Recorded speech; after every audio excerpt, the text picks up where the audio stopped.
tell me that I'm never. Halo semua, salam sejahtera Malaysia. Selamat datang ke channel Fels Lifestyle. Tuan-tuan dan puan yang amat dihormati, satu lagi kejutan berlaku apabila baginda yang di Pertuan Agong ke-17 bertitah. Ini pasti satu perkara yang mengejutkan, terutamanya kepada kepimpinan politik Malaysia dan seluruh rakyat Malaysia. Satu perkongsian artikel daripada Malaysia kini bertarikh 17 September, kes GISBH. Agong titah, polis jalankan siasatan menyeluruh. Yang di Pertuan Agong 17, Sultan Ibrahim Sultan Iskandar menitahkan agar polis menjalankan siasatan segera dan menyeluruh berkaitan isu jenayah serta penganiayaan kanak-kanak yang dikaitkan dengan rumah amal Global Ikhwan Service and Business Holding. Sultan Ibrahim bertitah, baginda memandang serius perkara itu selepas pelbagai berita dilaporkan serta disiarkan di dalam media massa berkaitan rumah amal berkenaan. Saya mahu siasatan menyeluruh dijalankan dan tindakan segera diambil. Titah Seri Paduka Baginda kepada Royal Press Office. Pada 11 September lalu, polis menyerbu 20 rumah amal di Selangor dan Negeri Sembilan, di mana terdapat dakwaan berlaku kes liwat membabitkan penghuni rumah berkenaan. Ketua Polis Negara Razarudin Hussain berkata, polis turut menahan 171 orang dalam operasi yang dijalankan dari jam 6 pagi hingga 11 pagi di rumah amal yang dipercayai dikendalikan GISBH. Susulan itu, Ketua Pegawai Eksekutif GISBH Nasiruddin Ali mengakui terdapat kejadian terpencil kes liwat berlaku dalam organisasi itu pada masa lalu.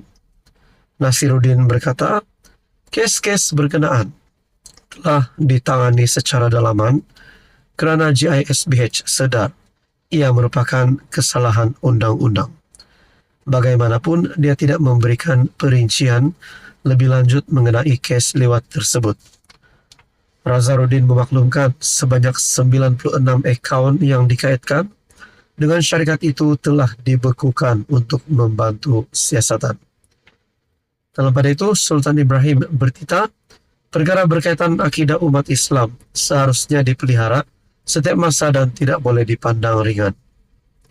Justru Sultan Ibrahim bertitah menasihatkan semua pihak tidak mengeluarkan sebarang kenyataan atau pandangan yang melampau berkaitan isu agama kerana ia amat sensitif dan mesti ditangani dengan berhati-hati. Halo semua, salam sejahtera Malaysia. Selamat datang ke channel Fels Lifestyle. Terima kasih kerana terus setia dan bersama di dalam channel ini. Tuan-tuan dan puan, ada saja pendedahan daripada SPRM yang menggemparkan seluruh rakyat Malaysia.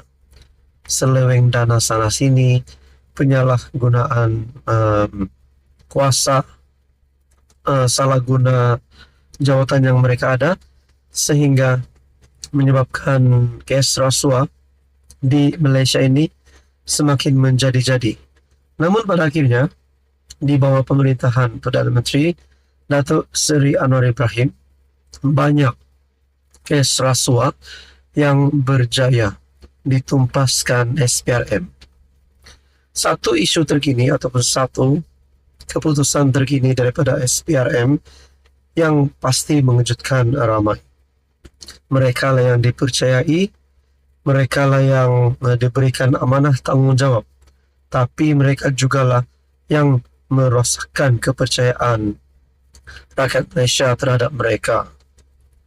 Sindiket seludup warga asing, hampir RM800,000 wang tunai dijumpai di bilik tidur pegawai imigresen. Artikel daripada Buletin TV3 bertarik 18 September 2024.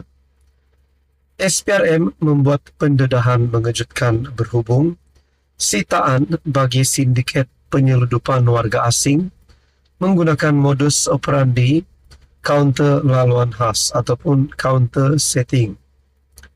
Ketua Pesuruhjaya SPRM Tan Sri Azam Baki berkata, hampir RM800,000 Malaysia wang tunai dijumpai di dalam bilik tidur dua pegawai imigresen yang terlibat dalam sindiket berkenaan.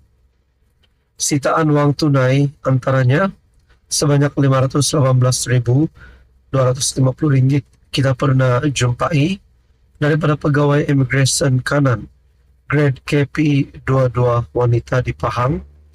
Wang diletakkan di dalam bagasi di bilik tidurnya. Turut disita RM248,443 daripada pegawai imigresen grade KP19 lelaki yang bertugas sekarang di Melaka. Wang dijumpai di bawah katil bilik tidur utama, katanya pada sidang media di Ibu Pejabat SPRM. Tambahnya, jumlah itu antara keseluruhan RM1,49 juta yang disita, selain ES9.900 dan 5.470 bat menerusi OP-PAM, OP-Setting dan OP-PAM 2.0 yang dijalankan masing-masing pada 20 Ogos, 29 Ogos serta 12 September lalu. Beliau berkata, akaun bank yang dibekukan adalah sebanyak 215 akaun dengan nilai RM 3.6 juta lebih, membabitkan 16 milik syarikat dan 84 individu, yang mana 49 akaun pegawai imigresen dan seorang anggota polis di Raja Malaysia. SPRM turut menyita 22 unit kenderaan dengan melibatkan 9 kereta dan 13 motosikal. Saudara-saudara, bagi saya ini pasti satu tangkapan dan penemuan mengejutkan daripada SPRM terhadap seluruh kepimpinan politik Malaysia. Turut disita 2 jongkong emas masing-masing seberat 1 kilogram dengan anggaran nilai RM720,000 dan lebih 75 utas barang kemas seperti cincin, gelang rantai, loket, serta subang, selain 12 jam tangan pelbagai jenama. Operasi adalah hasil risikan yang dijalankan selama 6 bulan oleh bahagian perisikan SPRM. Mengulas lanjut, Azam Baki berkata, modus operandi sindiket adalah mempromosikan package untuk masuk ke Malaysia menerusi platform media sosial seperti Facebook, Telegram, dan aplikasi media sosial lain. Ujarnya, ejen akan menghubungi pegawai imigresen menerusi WhatsApp untuk mendapatkan tarikh yang sesuai untuk kumpulan warga asing datang ke Malaysia sebagai pelancong, dan pegawai imigresen terlibat akan memberi lampu hijau jika tarikh berkenaan sesuai. Tuan-tuan yang amat dihormati, apa komen anda?